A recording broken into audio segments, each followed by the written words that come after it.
Welcome to Book Summary Podcast, your gateway to personal transformation. Each episode delivers big ideas from the world's most impactful books on mindset, productivity, and success, all in just a few minutes. Ready to turn knowledge into action? Let's get started. Welcome to the Deep Dive. This is the show where we sift through, stacks of information, research, insights, all to bring you those shining nuggets of knowledge. That's the goal. And today, we're not just sifting, we're actually rethinking a really fundamental blueprint for how we live our lives. And it starts with a story you probably know by heart. Which one is that? Aesop's fable, The Ant and the Grasshopper. Ah, okay. Classic. Right. We all remember the grasshopper fiddles away the summer, starves in winter. And the ant, super diligent, works tirelessly, saves, survives. But here's the twist, the question that really got us started on this deep dive today. Yeah, good question. When does that industrious ant, the one who works so hard just to survive, when does the ant ever actually get to play? When does the ant really live? That's the core of it, isn't it? This whole deep dive. It's not just about surviving or even, just piling up wealth. It's about thriving. Exactly. Thriving. And maybe more profoundly, it's about shifting our whole focus, moving away from making our money grow endlessly. To making our lives grow. Enriching every moment we possibly can. Precisely.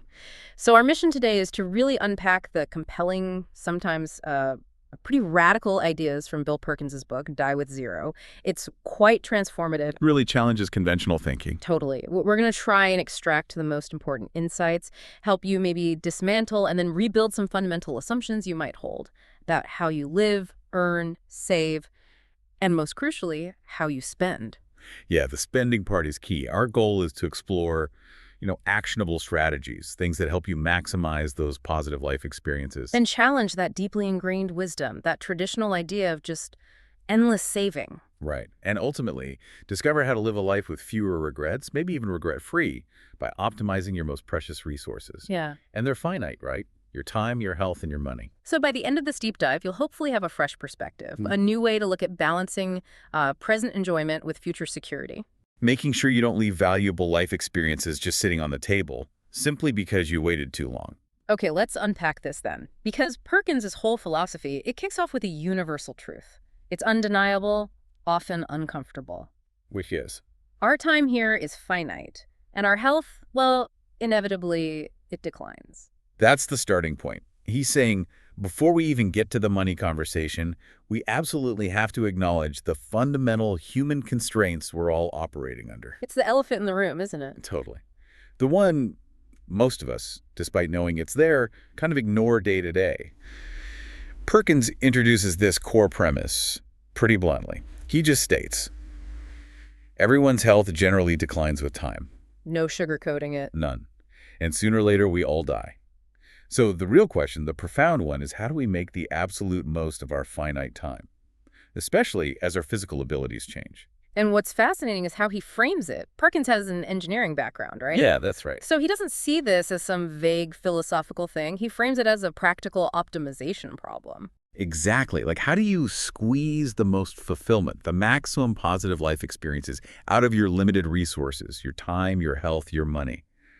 How do you maximize that output while minimizing the waste? It's about peak efficiency in living. Finding that sweet spot. And what's really striking is how universal this is. This challenge, optimizing fulfillment, it applies to everyone. It doesn't matter what your income level is. Right. The dollar amounts might be wildly different. But the core decision is the same. How do you spend your precious, limited life energy? Which Perkins defines as that combo of your finite time, your declining health, and your money. It's a core human dilemma we all face. He shares a story that really hammers this home. It's powerful, maybe a bit chilling. The story of Aaron and John. Yes, that one really stays with you. So October 2008, John is this healthy, vibrant 35-year-old lawyer, 3 young kids, gets a devastating diagnosis, aggressive, rapidly growing cancer. And it had already spread a lot by the time they found it. Erin, his wife, she recalled no one even suspected cancer until his x-ray just lit up like a Christmas tree. Just awful. Sudden, brutal, no room for denial. His condition was so severe, so immediate. Aaron was facing his rapid decline, plus, the huge emotional weight, the logistics of their family. She had to ask herself, what truly matters right now. Perkins heard about their situation. He actually urged her to stop working, spend time as a family while John still could, even offered financial help. And Erin was already thinking along those same lines. She realized just how irreplaceable those fleeting moments were. She ended up quitting her job to be right there by his side. And what did they do with that time, that precious stolen time? It wasn't, grand bucket list stuff. It was simple things. Profoundly simple. Going to the park, watching movies, playing video games. Picking the kids up from school. Exactly. They did manage a few trips to Boston for his experimental treatment. Squeezed in some historic tours while he could still walk, still had some energy. But tragically, John died just 3 months after the diagnosis. Just 3 months. Incredible. And looking back, Erin emphasized how profoundly glad she was that she quit her job. To be with him in those final months. This story just starkly highlights Perkins' point. Imminent death, it has this way of waking people up. Right, to what really matters. It creates this undeniable urgency, a total contrast to how most of us live, day by day, kind of as if we had all the time in the world. That story really does drive home the urgency. Makes you ask yourself, why do we wait? Why wait until the end is near to appreciate life? Why does it take that kind of shock to wake us up? That's exactly the challenge Perkins is tackling, and it connects directly to his second critical point, the undeniable reality of health decline. Right. He asks that provocative question, what good is wealth without health? And it's not just philosophy, it's practical reality. Some experiences, you simply cannot enjoy them fully unless you do them at certain times. You can't water ski at 90. Exactly. Or climb Kilimanjaro. No matter how much money you have socked away, timing really, really matters. So to get the most out of your time and your money, you need to have experiences at the, quote, right age, when you've got the physical capacity to really engage. He uses that analogy, right? Taking a toddler on a super expensive trip to Italy. What do they really get out of it? Maybe a love for gelato, a vague memory of funny sounds. Not much lasting value there. Or the other extreme, a 90-year-old trying to climb Rome's Spanish steps. The actual enjoyment, the utility you get from the experience, it changes dramatically based on your physical state. Absolutely. And okay, sure, we can influence the rate of decline, right? Healthy choices, exercise, not smoking. Definitely. A non-smoker's lung function declines way slower than a smoker's. We have agency there. But universal physical facts remain. A 20-year-old is just inherently healthier, stronger, more resilient than a 40-year-old. Yeah, and a 55-year-old is healthier than a 75-year-old, generally speaking. These are biological realities. We can't escape them no matter how rich we are. Perkins shares some relatable personal stories about this, too. He talks about himself, right? At 50, enjoying football or playing tennis without pain, not so easy anymore. Things he did without a thought at 20. Yeah, and his friend Greg, who loves skiing, he finds himself struggling after 7 straight days on the slopes, something he could have done easily at 22. It's not about major illness. It's that subtle, insidious creep of physical limits. And then there's that really vivid story. His girlfriend's granddad, Chris, at the Soggy Dollar Bar. Oh, right. The former swim coach, 69 years old, insists on swimming the 30 yards from the boat to the bar. Super proud of his swimming. How did that go? Well, about 20 yards in, he's yelling, "How much further?" gasping for breath. He made it, but barely. It was a sobering moment. Yeah. And Perkins points out this mental disconnect is so common. People remember their younger selves, their peak abilities, but haven't fully internalized what their bodies can actually do now. It's a powerful reminder of that gap. And the research backs this up, too. It's not just anecdotes. There was a study mentioned. Right. It showed people under 60. Their main constraints for travel, active stuff, time and money. But people 75 and older, overwhelmingly constrained by health problems. It's a stark warning. Wait too long, the money might be there, but the ability to truly enjoy it, maybe not. And this leads to a really crucial takeaway from Perkins. Your health is fundamentally more valuable than your money. More valuable than money. Absolutely. No amount of cash can truly compensate for being really sick, bedridden, in constant pain. But healthy people, even with modest means, they can still have countless wonderful, fulfilling experiences. So investing in health pays huge dividends later. Massive. Even small steps now, like a 1% improvement, can vastly increase your lifetime fulfillment. Because neglecting health, that leads to what Perkins calls a negative compounding effect. Negative compound. Yeah, just like money grows exponentially, neglecting your health early on can lead to an exponential decay in your ability to enjoy life later, making even simple pleasures really difficult or impossible. Wow. Okay, so this ties into what he calls the waste of waiting, or that honorary billionaire problem. Exactly. He jokes about being an honorary billionaire because he spends like one, even though he isn't. But the irony, actual billionaires often can't spend their fortunes. They've accumulated way beyond their capacity to actually use it, even for charity. That's a pretty unsettling point. It is. Statistically, Perkins mentions the 2,000 richest U.S. households, mostly elderly, donate only about 1% of their wealth each year. It suggests they just can't give it away or spend it effectively. Even guys like Bill Gates or Warren Buffett actively trying to give it away. They struggle. Their wealth grows faster than they can thoughtfully disperse it. So the core message from Perkins here is pretty blunt. Very blunt. It's wasteful to pile up wealth far beyond what you can reasonably spend or give away effectively in your lifetime. That excess wealth, it's not just numbers on a screen. No. It represents squandered life energy. Those precious, irreplaceable hours you worked, the stress you took on, the experiences you missed, all for wealth that ultimately brought no personal enjoyment, no meaningful impact. It's the ultimate inefficiency. Okay, so if the traditional path of endless accumulation is flawed, what's the alternative? This is where investing in experiences comes in, right? As in the new form of wealth. This is really the heart of Perkins' philosophy, and it gets super interesting here. He lays down this foundational idea. Your life is the sum of your experiences. Simple but profound. Very. The richness, the depth, the sheer number of those experiences, that's what determines how full, how vibrant, how meaningful your life has actually been.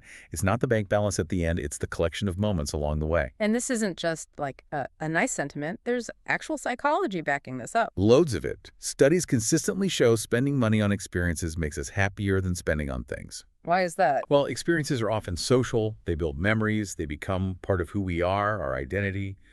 Material possessions, they often depreciate instantly or the novelty wears off fast. Experiences, though, they actually gain value over time in our minds. That's a key contrast then. Living super frugally, always denying yourself experiences you could afford. It deprives you of those experiences and makes your world smaller than it needs to be. That's Perkins' take. He argues that without conscious planning, you'll likely just drift along on society's default path. Which is heavily skewed towards saving and accumulating. Right. And the danger is you arrive at the end, death, without having lived the journey you would have truly chosen if you'd been more intentional. This idea of experiences gaining value over time, that's the memory dividend he talks about. Exactly. It's a brilliant framing. Experiences are an investment, but instead of money, they pay an ongoing, non-financial dividend that keeps enriching your life long after the event itself. Can you give an example? Like, how does that work? Think of it like, okay, stock dividends or real estate appreciation. But instead of dollars, you're collecting joy, connection, meaning. So you have an experience, maybe a challenging hike, a great concert, a fantastic meal with loved ones. You get the enjoyment in the moment? Right, the immediate payoff. Yeah. But then you form these powerful memories. And later, hearing a song from that trip, seeing an old photo, even just telling the story, it triggers those feelings again. You get to re-experience the joy, that additional experience from reliving the memory. That's the dividend. Ah, okay. That makes sense. And he says this dividend can compound. Yeah, this is where it gets really powerful. Yeah. Especially when you share those memories, talking about past adventures, the funny moments, the challenges. It strengthens bonds with people. It can spark new conversations, create new positive energy. Perkins says 1 + 1 can be more than 2. It's this synergistic effect. Like a chain reaction of good feelings. Exactly. It just keeps paying out. It's interesting how tech companies seem to have figured this out. Facebook, Google Photos with their on this day features. Oh, totally. They've basically monetized our nostalgia. It's not just a cute feature, it's core strategy. Resurfacing those memories creates deep emotional connection, keeps you engaged. They're cashing in on our memory dividends. Pretty much. And it makes you think, if they can build empires on this, imagine the personal wealth we can build not in dollars, but in happiness, by deliberately investing in experiences that pay these dividends. He shares that really touching story about his dad, right? When his dad was ill. Yeah, that's a powerful example. His father was too sick for new adventures. So Perkins filled an iPad with digitized highlight reels from his dad's college football days, University of Iowa, 1959 Rose Bowl season. Wow. And his father basically retired on his memories. He found immense joy reliving those moments, sharing them with visitors, even when new experiences were physically impossible. It really hit home for Perkins. Yeah. You don't just retire on financial assets, you retire on your accumulated memories. So this leads to adopting a different mindset, a return on experience or ROX mindset. Precisely. He tells a story about his friend Paulie, who was thinking about buying a vacation property. Paulie was focused on the financial ROI, naturally. Standard thinking. Right. But Perkins told him, forget the money, in that narrow sense. Focus instead on the return on experience. How much actual enjoyment, how much family bonding, how many irreplaceable moments would it generate over the years? Because the ultimate goal of having money isn't just having money. No, it's to have experiences. And those experiences, thanks to the memory dividend, offer their own rate of return. Sometimes, Perkins says, a ridiculously high return far beyond any financial gain, like his friend Jason Rufo's trip. Which brings us back to starting early. Yes, his core investment advice applied to life. Invest in your life's experiences and start early, start early, start early. The Jason Rufo story is pretty wild. Early 20s, just out of college, making like $18,000 a year. Living in a tiny shared apartment. And he decides to take 3 months off to backpack through Europe. How do you even afford that? Get this. He borrowed $10,000 from a loan shark. Seriously, that sounds completely nuts by conventional standards. Totally irrational, right. But Jason, looking back, calls it a bargain. He says it gave him priceless life experiences, memories he would never have them erased for any amount of money. He leveraged his youth, his resilience, knew he had time to recover financially. And Perkins contrasts that with his own experience. Yeah, his own regret. He waited until he was 30 to go to Europe. And he found he was, in his words, too old and too bougie for the youth hostel scene, the spontaneous stuff he'd imagine. He had more responsibilities, less energy. Exactly. Higher comfort standards. It reinforces that idea. Some experiences have optimal timing windows. Once they close, you can't fully recapture them. The earlier you invest in experiences, the longer that tail of memory dividends, and the more physically able you are to enjoy them fully. This ties into thinking about hidden costs and trade-offs, right? Like the latte factor, but for bigger life choices. Yeah, exactly. It's not just about the $5 coffee, though that's part of it. It's about consciously deciding what your choices are really costing you in terms of experiences you're not having. So framing it as a deliberate trade-off. Right. Perkins suggests asking yourself things like, okay, what I spend on daily takeout? Could that fund a weekend trip every couple of months? Which do I value more? The choice is yours, but make it consciously, not just on autopilot. Be mindful of what you're exchanging your limited life energy for. Okay. This brings us squarely to the most radical idea, the title of the book, Why Aim to Die with Zero? It's about breaking free from that autopilot. That autopilot governs so many of our financial and life choices. Perkins argues pretty forcefully that it's the path of least resistance, sure, but it just won't lead to an optimal, truly fulfilling life. And the excess he talks about, the money you die with. That comes from earning and saving way more than you'll ever actually enjoy or use effectively. And that, he argues, is the ultimate waste of your finite life energy. He tells that incredible story about John Arnold, the hedge fund guy, king of natural gas. Oh yeah, the Centaurus story. Arnold started his fund with a very specific goal. Make $15 million, then quit. He was serious about it. So serious, he told Perkins to literally punch him in the face if he was still trading after hitting that number. Did Perkins have to punch him? Well, no, but Arnold kept going. $15 million became $25 million, then $100 million. Eventually, he amassed something like $4 billion by age 38 before he finally quit in 2012. $4 billion. That's hard to comprehend. Right. Perkins calls it the Brewster's Millions problem. Like the movie. Arnold made so much money it became genuinely hard to spend it fast enough, or meaningfully, without doing slightly absurd things like maybe having Maroon 5 play private concerts every weekend. The sheer amount became a burden. So the insight is, he worked way past the point where the money actually added utility to his life. Exactly. Way past the optimal utility point. Perkins suggests the work itself became an addictive habit. The thrill of making the money exceeded the thrill of actually living life with it. And this isn't just a billionaire problem. No, not at all. For many people, even if the numbers are smaller, the goalposts just keep shifting. Net worth grows, so the target moves higher, pulling them further from actually enjoying what they've earned. Which leads to Perkins's really blunt truth. Yeah. If you die with unspent money, then you've needlessly wasted too many precious hours of your life. Hours you can never get back. They're just gone, unlived. He uses that example of Elizabeth, right? The fictional but relatable one. Right. Elizabeth, 45, lives in Austin, earns $60 a year, lives frugally, saves $16 annually, plans to retire at 65. Okay, seems responsible. Totally. But then she dies at 85, 20 years after retiring, and she leaves behind $130,000. Which sounds like a decent amount, maybe good for heirs. But Perkins analyzes it differently. That $130,000 represents years of unnecessary labor or foregone experiences. At her salary, it's almost 2 years of earnings she didn't need to work for, sacrifices she didn't need to make. And for higher earners leaving millions, it's the same principle, just scaled up. Squandered life energy. Exactly. Energy that could have been experiences, impact, or just less stress during her working years. What's fascinating is how this radical idea actually connects with, established economic theory. It does.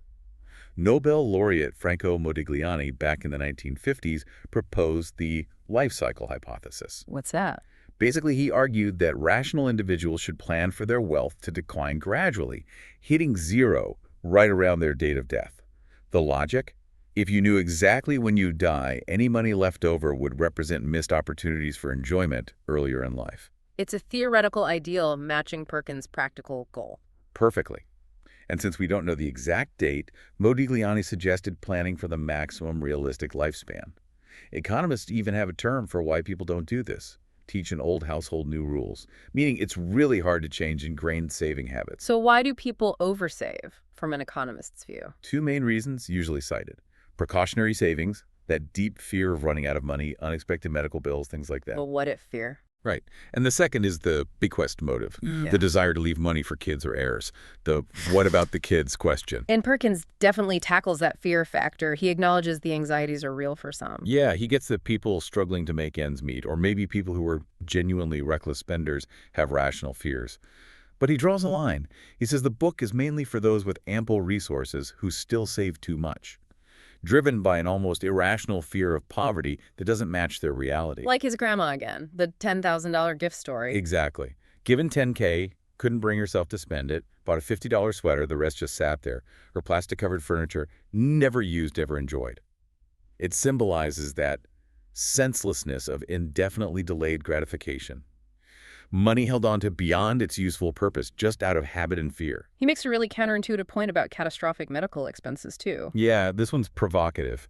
He argues that for the absolute worst-case scenarios like uninsured $50,000 a night hospital stays, no amount of personal savings can realistically cover it anyway. So saving specifically for that might be pointless. In those extreme cases, he argues, it often makes no real difference. The government might step in, or, bluntly, you'll die. Saving millions just for that possibility might be irrational.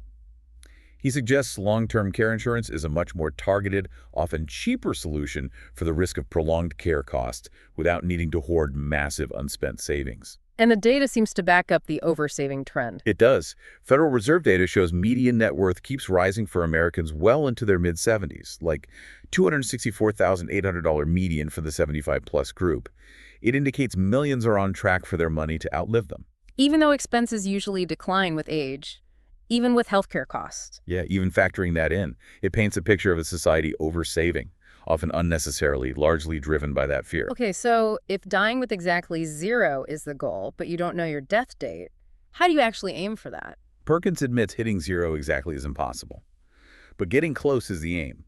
He recommends using life expectancy calculators, tools like the Actuary's Longevity Illustrator or Living to 100. They don't give you a date, right? No, but they give probabilities, ranges, which, as he says, is better than no idea at all. They help fight that tendency we have to act like we'll live forever, which almost guarantees oversaving. He even has his own app, The Final Countdown. Yeah, it literally counts down to your estimated death date based on actuarial data. He says it creates a much-needed urgency, a constant reminder. How many Christmases left? How many summers? It's unsettling maybe, but powerful against those autopilot instincts that ignore mortality. So how do you manage the risk of running out too early, longevity risk? Right. Perkins argues you're not a good insurance agent for yourself. You can't pool risk like an insurance company. You're just one data point. So annuities come into play here. They're a sensible solution for that specific risk. You give an insurer a lump sum, they give you guaranteed monthly income for life, they provide certainty, tackles that core fear of outliving your money. Why don't more people buy them then? The annuity puzzle. Yeah, economists wonder about that. Probably psychological aversion to giving up a big chunk of cash, even if it's rational. But Perkins isn't saying put all your money in one. He's saying explore solutions like this to avoid oversaving out of blind fear, freeing up the rest of your wealth to actually live.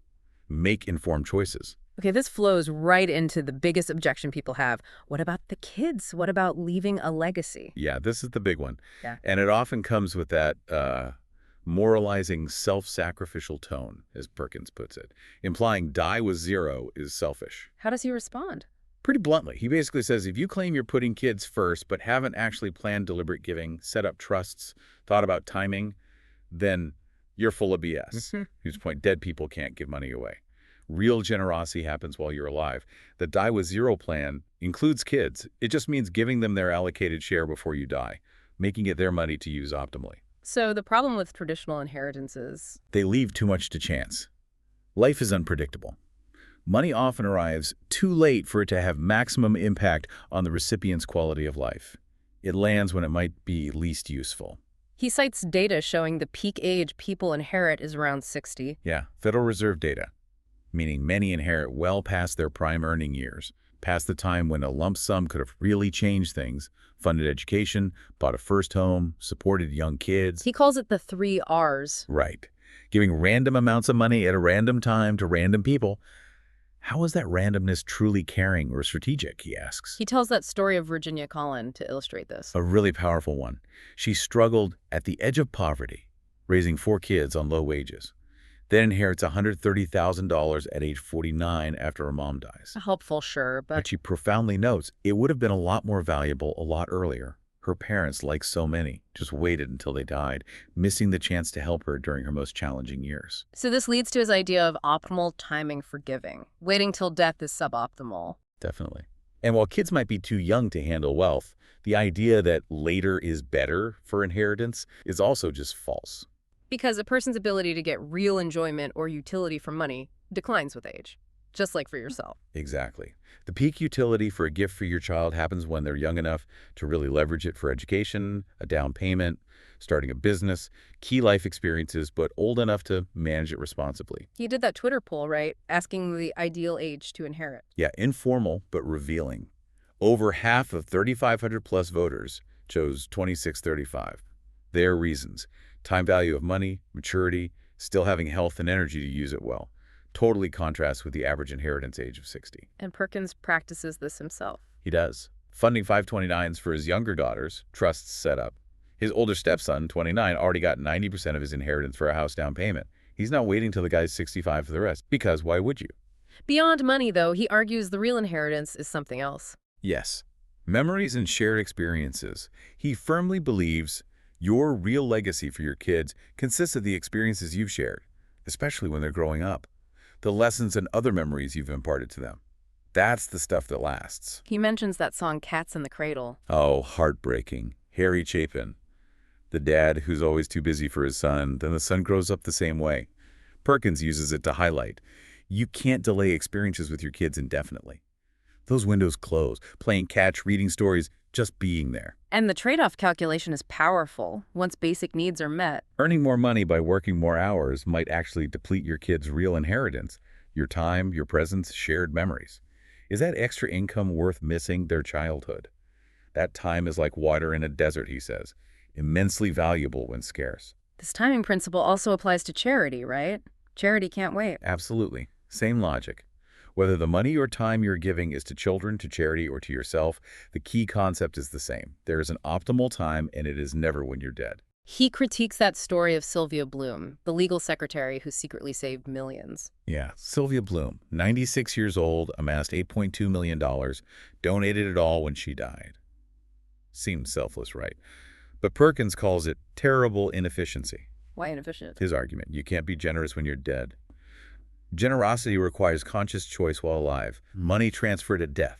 That's legal enforcement, not active giving. And the inefficiency. That money could have helped people and causes decades earlier. Charities definitely prefer money now. He contrasts that with Robert F. Smith. The perfect counterexample. Smith paying off all student loans for the 2019 Morehouse College graduating class. That's giving while living for immediate, tangible, life-altering impact. Hundreds of lives changed overnight. And the economic logic supports giving earlier, too. Totally. Investing in education yields huge social returns, over 10% globally. Why hold on to money that could be doing that kind of good now? Perkins encourages giving at any scale, not just billionaires. Sponsoring a child for under $500 a year. It's about proactive impact. Okay, so this all requires a careful balancing act throughout life, spending versus saving. Exactly. It's not static. Perkins remembers that advice from his mentor, Joe Farrell, when he was young, making little money but saving diligently. What did Farrell say? Famously, "Are you a fing idiot?" Yeah. To save that money. His point, echoing economists, was Perkins would earn way more later. So enjoy the modest income now, maybe even borrow responsibly for high dividend experiences. Did Perkins follow that advice? He admits he took it too far initially. Swung from autopilot save to autopilot spend. Started buying expensive stuff, mindlessly fancy stereos, overpriced meals that didn't give much memory dividend. He was replacing one mistake with another, not optimizing. So simple rules like the 50-30-20 budget. They're too simple. Perkins thinks so, Elizabeth Warren's popular rule. He argues the same ratio of spending to saving can't be right for everyone. Life stages, income, health, they all change. He says emphatically, no way should your savings percentage be the same when you're 22 as when you're 42 or 52. It just doesn't make sense. Because the optimal balance has to shift over time. It must, because as we discussed, your ability to enjoy money, to extract utility from it, fundamentally declines with age. He uses that grim example, the person on their deathbed. Right. Too frail to move. A private jet is useless then. Money becomes worthless for direct enjoyment at that point. And that reality should influence how we live now. Every day. The balance shifts between living for today and planning for the future, the further back from death you are. Think about skiing again. Maybe at 60 it's still fun, but only brings 75% of the pure joy it did at 25. The money spent yields less ROX. So if your capacity to enjoy is higher at certain ages, It makes logical sense to spend more money then. Perkins states, $100,000 has more value in your 50s than it does in your 80s. So consciously shift spending earlier. Adjust savings rates, maybe save very little in your early 20s, ramp up hard in your 30s, 40s to hit your survival number, then intentionally spend more than you earn later on. this totally flips the script on the traditional golden years of retirement, post-65. Completely. Perkins argues the real golden years, the time of maximum potential enjoyment because we have the most health and wealth, happen before 65. Primarily, he thinks, between 45 and 60. That's when most discretionary experience spending should happen. He talks about time buckets, planning experiences in blocks. Yeah, like 5-10-year chunks. Think about what you want to do and when you'll be best able to enjoy it. Without money limits, maybe you'd cram everything into your 20s, 30s. Peak health. With money factored in, the curve shifts a bit later, maybe towards midlife for higher cost experiences, but still broadly peaks between 20 and 60. So those retirement ads, strolling on beaches, playing with grandkids. Many of those activities are best enjoyed before 65 when you have more energy. But the psychological shift, going from saving to spending decumulation, that's tough. A lifetime habit is hard to break. Really hard. But Perkins insists it's absolutely essential to maximize life energy. His mantra, you can't take your money with you. And always circling back to health as the foundation, the ultimate multiplier. The absolute key. Nothing impacts your ability to enjoy life more. Remember, lots of money can't fix terrible health. But good health allows enjoyment, even with modest means. He shares that inspiring story of Stephen Stern, the chiropractor. Yeah. At 59, decides to transform his health, gradually gets super fit, regains abilities he thought were gone, doing handstands at 66, achieved peak health for his age, led to amazing experiences, like summiting mountains with his daughter. And his sister, Tia. Right, at 57, proactively redesigning her job to sit less, doing resistance training, swimming, actively slowing muscle atrophy. These are deliberate choices to massively change their current and future experience of life. So the advice is clear. Invest in your health, time and money. Gym, trainer, videos, whatever works. It massively changes your ability to enjoy all kinds of experiences. He even uses those prop bets with friends to motivate health goals. Says even losing the bet is worth it for the health benefits gained. Value health over the money. Another strategy. Buying time. Outsourcing chores. Yeah, especially in prime earning years. The logic is simple. If your time is worth 40 hours and laundry service costs $50 for 2 hours of work. It's a $30 profit in time value. A no-brainer. Exactly. And even if you don't use that saved time to earn more money, use it for something enjoyable. Park with kids, reading, seeing friends. Much better than laundry. Perkins did this in his 20s, chose rollerblading and brunch over cleaning, created great memories. So paying to avoid unpleasant tasks boosts overall satisfaction. Uses negatives, increases positives. Simple equation. If you regret past oversaving, he urges, rebalance your life now. Spend more while your health is still good. Okay, so putting this into practice, it starts with knowing your peak and being bold. This is a really critical concept. He tells the story of his own 45th birthday party, St. Bart's. Super extravagant. Rented a whole hotel, flew people in, private concert. Yeah, Natalie Merchant. He admits it costs an insane amount of money, but he has absolutely no regrets. Calls it one of his best life investments. Why 45, though, not 50? Because he was thinking in those time buckets. His mom was getting older, might not travel later. His dad couldn't travel at all. His friends weren't getting any younger. He realized that year was the optimal window for that specific, massive shared experience. He grabbed it. So the core idea is find that point in life when your net worth will be the highest it ever gets. And then intentionally start spending it down. That point is your net worth peak. You know, its net worth usually keeps rising late into life for most Americans. But if your goal is zero, it must eventually decline. If it's still rising in your 60s, 70s, you'll likely die with unspent money. And the key is thinking of the peak as a date, an age, not a dollar amount. Crucial distinction. Numerical targets, $1 made or $2, and they just become leaving goalposts. You hit it, you raise it, endless work. Thinking of it as an age forces a different calculation. Perkins simulations suggest for most, the optimal peak age is between 45 and 60. Waiting longer often means less fulfillment, dying with too much. Faster earnings might mean an even earlier peak. But there's a huge caveat first, the survival threshold. Absolutely essential.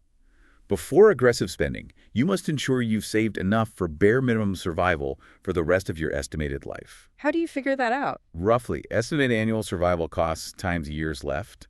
But then, and this is key, adjust down significantly because your savings will keep earning interest. Use a present value calculation, like for an annuity. You need less than you think because the money works for you. Once that minimum is secure, then you focus on the peak date and start decumulation. What about people who say, but I love my job? Do they have to quit at their peak date? That's a common protest. Perkins' answer is nuanced. No. If you genuinely love it, keep working. But, and it's a big but, be sure to ramp up your spending accordingly so that you don't end up dying with lots of money left over. Don't just keep accumulating out of habit. Right. He warns that work and money can become single-minded and automatic. You forget why you started earning it. The poison becomes the medicine. The focus becomes the work itself, not the life it enables. So practical strategies if you love working past your peak. Spend more now. Fly to see bands, become a TED patron, travel lavishly. Or, if possible, cut back hours. Phased retirement, more remote work flexibility. Point is, actively deploy the income. Don't just let it pile up. Because once you hit that peak, you must start decumulating, spending more than you earn. Which means spending significantly more in those middle years, 45, 60. Than most people do, yes. And realizing your spending needs in retirement, especially 70s, 80s, are likely a lot lower than conventional wisdom suggests, especially for less active pursuits. Don't oversave for a future self with less capacity to enjoy. But that psychological shift, saving to spending. It's the hardest part, he admits. Old habits die hard, but absolutely essential to maximize life energy. You just can't take your money with you. This also connects to taking calculated risks, rule number 9. Yeah, take your biggest risks when you have little to lose. He uses Mark Cuban as an example. Cuban's early days. Selling trash bags, sleeping bag for a bed. Exactly. Cuban felt he had no risk because he had nothing. Yeah. So I had nothing to lose, right? It was all about going for it. He leveraged his youth, his lack of obligations. The younger you are, the more time to recover from failure, lower true risk. Totally. Perkins shares his own story getting fired at 23. Scary, but he learned he could stumble and come back just fine. That common attitude, I'll wait till I'm retired, to do something bold. Perkins calls it a massive blunder because the go-go years are very short. Your capacity for risk and recovery peaks early. He tells that story about Christine, the 25-year-old in the bad sales job. Yeah, soul-crushing plastic countertop sales. Perkins urged her to just quit. No backup plan. Knew she could wait tables if needed. Minimal downside. Did she do it? She took the risk. quit. It wasn't easy, but she found much better opportunities eventually. As Perkins told her, what's easy shouldn't determine what you do. Sometimes the risk is worth escaping a miserable status quo. He also pushes back against fear of big life changes, like moving for a job. People worry, I won't know anyone. I'll miss my family. His advice, quantify every single fear. Put numbers on it. Yeah. How much time do you really spend with current friends? What's a plane ticket cost versus a $70,000 raise, plus other benefits? Make the fear concrete, then weigh it rationally. He did this himself, moving to Texas for that risky trader job. Left a cushy NYC gig. Said he had to move to Siberia for the opportunity. Knew his downside was limited, could always go back to being a broker. That risk, he says, would make me proud for the rest of my life. Because he acted despite fear. And this logic applies at any scale. Any scale. The Burger King worker taking night classes for programming. The friend starting a food truck. Taking calculated risks to improve your situation or pursue a passion. Finally, though, he admits hitting zero exactly is impossible. Yeah, it's an ideal, not a rigid command. Life's too unpredictable. He uses an analogy, striving to be like virtuous figures. Jesus, Moses, Muhammad. You won't achieve perfection. But pursuing the ideal moves you in the right direction. Exactly. You become a little bit kinder, wiser, more courageous. The goal isn't perfect optimization or hitting $0. It's getting closer. Avoiding waste. Living more consciously, more fully. It's about intention, not mathematical precision. Wow. Okay. This deep dive has really, it's challenged a lot of conventional wisdom about saving, hasn't it? Urging this proactive, intentional approach to maximizing our one finite life.